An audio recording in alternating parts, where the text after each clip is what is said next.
Well, the primary strategy, I think, would be directed towards getting people to recognize the importance of climate change. I think one of our challenges right now is that the public relations of those who are opposed to the idea are winning the battle.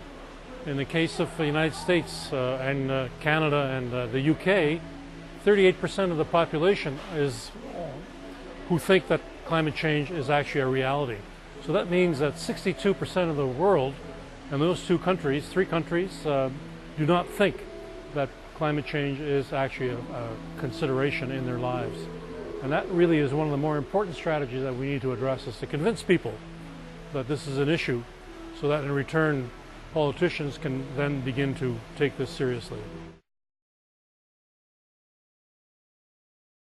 Well, for climate change leaders is indeed to take responsibility for the fact that climate change has not just the short-term but the long-term reality. And for leaders is to recognize that this is not a short-term issue, it's a long-term issue, and that there are implications that are building up that we're going to affect our lives not tomorrow but in many years from now. And if we're doing what we're doing now, we'll have that impact in the future.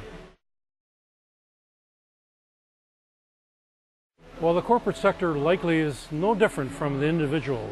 You and I have a responsibility in how we live, how we take the world seriously, and how we have an impact on the world. And the corporate world has that same responsibility of making sure that what they do and how they do things is indeed not just for profit, but in terms of how it affects the world's population, the ecosystems of the world, and how they in fact interact with it, just like humans every day interact with their environment.